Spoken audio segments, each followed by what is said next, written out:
Hey everyone, welcome back for another deep dive. Always exciting. So today, we're going to be looking at Mastering the Art of Spotting the Top 20 Relationship Red Flags Okay. by L. Robinson. Catchy title. It is very catchy and makes you kind of want to pick it up right away. For sure. The fun fact about this one is Robinson actually worked with therapists and a psychologist Oh, wow. to kind of back up all of these red flags. So it's not just like armchair psychology. Right, exactly. They really did their research. Yeah, they did their research. Yeah, so we're going to be diving specifically into chapter 16 today called The Time Thief. Okay. And Robinson kicks it off with a story called Chasing Moments. And it really got me thinking. So imagine this. You're Sophie, living in beautiful Savannah. I like it already. Your life is good, but your relationship with David is starting to feel a little neglected. Okay. Like it's collecting dust. Right. So David is super focused on his career and hobbies. Which is great. Yeah. But he's consistently missing those relationship milestones.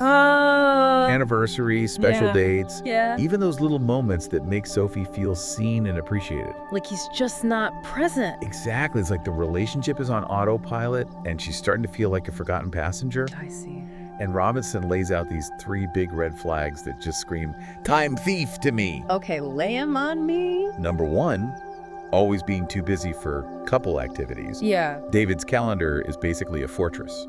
No room for Sophie. Exactly. Yeah, we make time for what's important to us, right? Yeah, and if your partner's constantly too busy, Right. it sends a pretty clear message. Definitely. Number 2, not actively making time for your partner. Even when Sophie tries to initiate plans, Yeah. she's met with excuses or rescheduled. Right, so it's not even just being busy, it's like that lack of initiative Yeah. of showing your partner that you actually want to spend time with them. Totally. It's like their efforts are met with a brick wall. And then, of course, the 3rd red flag, missing those important milestones. Right.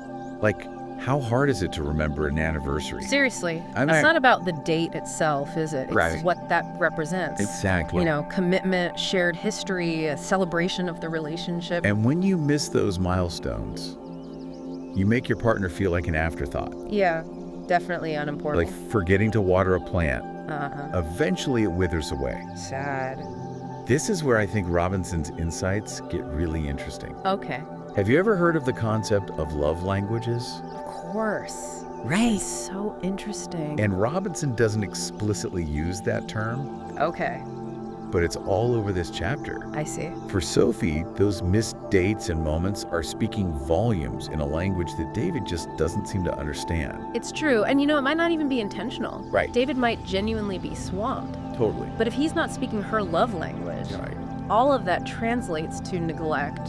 And Sophie, bless her heart, she's like, okay, time to revive this spark, I like her. even if I have to do it myself. She's proactive. She's very proactive. Yeah. What do you think about her approach? Well, first off, she recognizes that communication is key. Yeah. She doesn't let resentment build up. Right? She's going to sit David down Uh-huh. and tell him how she feels. Yeah. Express her need for quality time. Okay, but what does quality time even look like? Right. It's not just sitting in the same room staring at your phone. Exactly. Sophie's strategic. She wants to work with David Yeah. to create a plan Uh-huh. that honors his individual pursuits, Okay. but also their life as a couple. I like that. So think scheduled date nights, Okay. maybe dedicated time each week Yeah. to just disconnect from the world and be together. Be present. Exactly. I think a lot of us can relate to that feeling of being too busy. Oh, for sure. Have you ever found yourself in that situation? Yeah. Where things are just getting overshadowed? Yeah, life gets in the way, Well, and not intentionally. sometimes you don't even realize it's happening. And it's such a slippery slope because all those little moments of disconnection, Right. they can really add up over time, And it all comes back to that core human need which is, to feel chosen, yeah, to feel prioritized by the people we love. like you can have the most amazing career and hobbies, Right. but if you come home to an empty, emotionally neglected relationship, What's it all for? exactly, That's the question, isn't it? it is. And that's something we're going to keep unpacking Yeah, as we move into the next section of this deep dive. right, because up next, we're tackling a red flag that's a bit more well-explosive. Okay, I'm intrigued.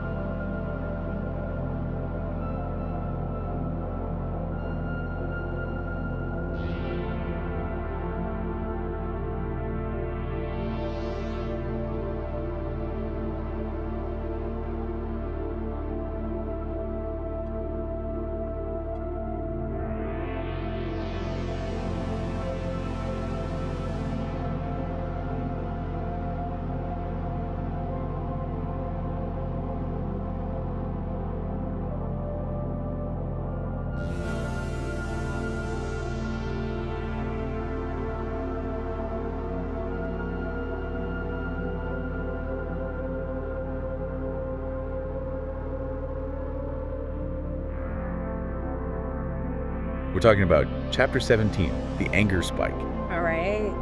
You're ready to explore those moments when frustration just boils over and how to navigate those rough waters Okay. without capsizing the entire relationship. I'm ready. Okay, so shifting gears a bit here, but kind of staying on that theme of connection, or really disconnection. Right.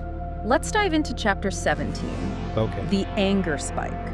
Ooh, that sounds intense. It does, even for a book about red flags. Right. I mean, we've all been angry, Of course. frustrated, even snapped at our loved ones. But Yeah.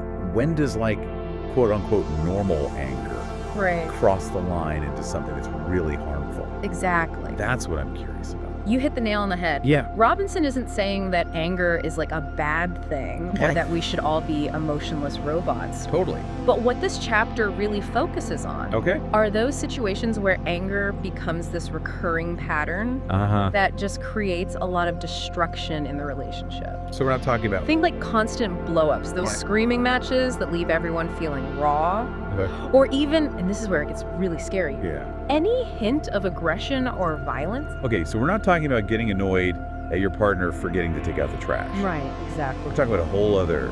A level of anger Yeah. that creates a toxic atmosphere. And this is where I think Robinson's insights, backed by those mental health professionals, really kind of come into play. Absolutely. Because the book dives into potential reasons behind these anger spikes. Like sometimes it's personal issues. Okay. Past traumas underlying mental health challenges Right. that someone brings into the relationship. Okay. Other times it's a symptom of unresolved conflict Interesting. within the relationship itself. It's like almost like a buildup. Like imagine all that resentment that Sophie might be feeling Right, from the neglect. from the neglect we talked about earlier. Yeah. That could easily manifest as anger. If it's not addressed. If it's not addressed. Yeah, it's like shoving all those negative feelings down. Right. And eventually they erupt. Like a volcano. Exactly. And I'm guessing those eruptions aren't exactly healthy. Definitely not. For a loving relationship. Robinson emphasizes the emotional toll Yeah. that these outbursts take on both partners. Right, because it's not just one person. The person experiencing the anger often feels overwhelmed, out of control, and afterwards probably filled with guilt and shame. Right. And for the partner on the receiving end, Yeah. it can be incredibly damaging to their sense of safety and security. So it's like a vicious cycle. It is. The anger creates distance.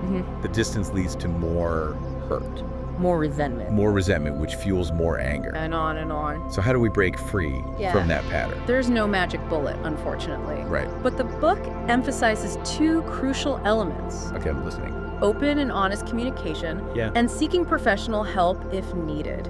Okay, so talking it out. Yes, but not in the heat of the moment, Right. when things could escalate. Exactly. Robinson encourages couples to find healthier ways to express their feelings, even those difficult, messy ones. And sometimes Sometimes you need a little help. that involves bringing in a neutral third party, Right. like a therapist, Someone who can mediate. who can help facilitate those conversations Yeah. and provide tools for conflict resolution.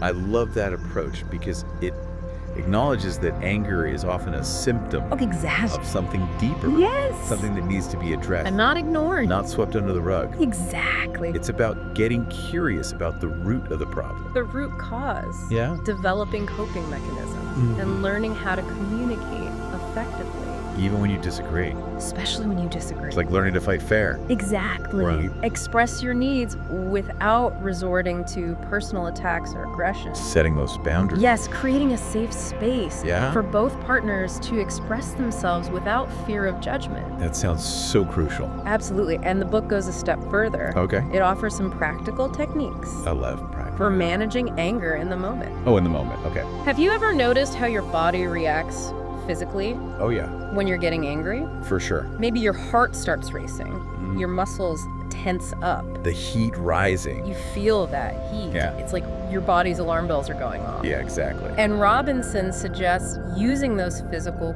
cues Okay. as a signal to pause, Interesting. take a step back, and utilize techniques like deep breathing, Okay. or even removing yourself from the situation momentarily, To just get out of there. just to de-escalate Yeah. before things spiral out of control. So basically having a toolbox of strategies Exactly. to calm yourself down. And prevent those outbursts from hijacking the situation. It's about taking a mindful pause. Precisely. Yeah. It's about responding, not just reacting, giving yourself that space to think clearly, process your emotions, and choose a healthier path forward. Because we have the choice. And another key element that Robinson emphasizes is active listening.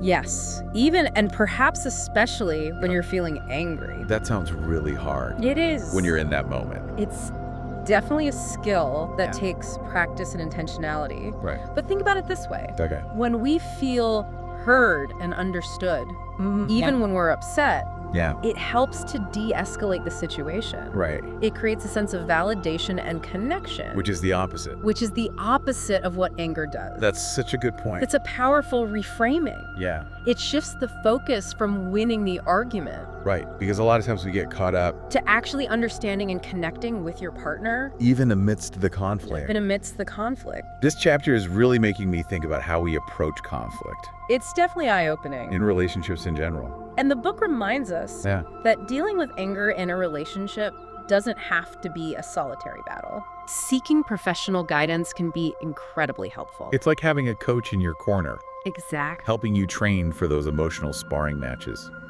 I love that analogy. That life throws our way. And speaking of training, before we wrap up this section on anger, I'd love to get our listeners thinking about their own experiences. Yeah, let's pose a question to them. Perfect. All right, listeners.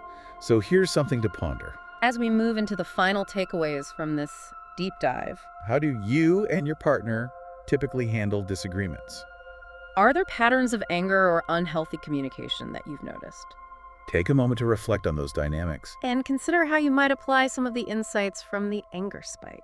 To create a more peaceful and respectful environment. Within your own relationship. Wow, we covered a lot today. We did from time thieves to anger spikes. It feels like we went on a whole relationship adventure. I know, and you know what strikes me is that the common thread throughout all of this What's that? Is awareness. Whether it's those subtle signs of neglect, or even just taking a moment to reflect on our communication patterns. Yeah. Awareness is key. It's like a flashlight. Exactly. Illuminating those problem areas. In our relationships, and awareness is just the first step, right? Right. What happens next? Once we've kind of spotted those red flags. Well, that's where being proactive comes in. Okay.